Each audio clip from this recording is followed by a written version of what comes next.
Good morning India, good morning Kolkata, আর good morning সবাইকে। সবাইকে ধন্যবাদ। আজকে মোবাইল না থাকলে, ক্যামেরা না থাকলে আমি আজকের এই ভিডিওটা ধারণ করতে পারতাম না, নিজেও দেখতে পারতাম না এবং কাউকে দেখাতেও পারতাম না। ক্যামেরা প্রস্তুতকারক যিনি আছেন, তাকে প্রণাম, ধন্যবাদ। এবং কি যে নাম ক্যামেরা প্রস্তুতকারকের, ইবনে আল হাইথাম, তো যে মাথায় এনেছিল বিশ্বের সবার প্রথমে 10 শতক কি 11 শতক হবে, তো যাই হোক, ওটা আমি ভিডিওটা করবো বলে ভাবলাম। তারপরে আমি চ্যাট জিপিটি দেখে নিলাম যে কে আবিষ্কার করেছে, তারপর বলছি। এখানে আছি কলকাতার এক রেস্তোরাঁতে।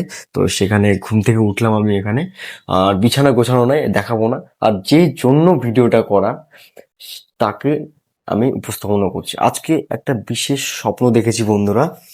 স্বপ্নটা হচ্ছে যে আমি একটা কটেজ হয়ে যাচ্ছি, গলি, পায়ের নিচে মাটি নাই, মার্বেল আছে, আর টুকটুক করে যাচ্ছি। আর প্রচন্ড ঘুমে ঘোর হয়ে আছি যে আমাকে ঘুমাতে হবে, ঘুমাতে হবে, হ্যাঁ, ঘুমাতে কিন্তু হবে। আর আমি হাঁটছি, আমার রুমে কখন পৌঁছাবো। আমার রুম এখান থেকে আরো 2 কিলোমিটার দূরে। হ্যাঁ, মানে কটেজ, বিশাল কটেজ, যাচ্ছি। আর আমার কিন্তু বহুদিন আগে সেখানে এসছিলাম, বহুদিন আগে, আজ থেকে প্রায় 10 বছর আগে। তো সেখানে যখন এভাবে যাচ্ছিলাম, তো ও কুকুর ধাওয়া করেছিল, কুকুর। তো আমার তো কুকুরে কোনো ভয় নেই, কুকুর আসলে আমি একদম নর্মাল, যে ঠিক আছে আসছে কুকুর, কুকুরের কাজ করবে। অনেকে ভয় পায়, তো আমি ভয় পাই না। তো হঠাৎ করে দেখি যে কুকুরকে, কোনো কুকুর তাড়া করে আসছে, আর আমি কেমন যেন ভয় পেয়ে গেলাম। আমিও দৌড়াচ্ছি। আর একটাই সিস্টেম, যে কুকুর যদি দৌড়ায়, তো তার তার তাকে, যে তাকে তাড়া করছে, সেও যদি দৌড়ায়, তাহলে কুকুর আরো তাকে দৌড়ায় এবং তাকে আক্রমণের চেষ্টা করে। তো আমি কিন্তু খুব ঘুম ঘুম চোখে আছি, খুব নার্ভাস হয়ে আছি, খুব দুর্বল হয়ে আছি। আমিও দৌড়াচ্ছি, হ্যাঁ। তো আমার মনে পড়ছে, মা আমি দৌড়াচ্ছি কেন, আমাকে থামতে হবে। তো থামতে গেলে তো হুট করে থামবো না, কটেজ, পায়ে মার্বেল, থামতে গেলে তো স্লিপ কেটে অনেক দূর চলে যাবো না। আর যাচ্ছিও তো খুব স্পিডে দৌড়াচ্ছিলাম আমি। তো থামতে গেছি, আর স্লিপও কেটে অনেক দূর চলে গেছি। এখান থেকে মোটামুটি 10 হাত 12 হাত স্লিপ কেটে চলে গেছি, পায়ে ফর্মাল শু ছিল।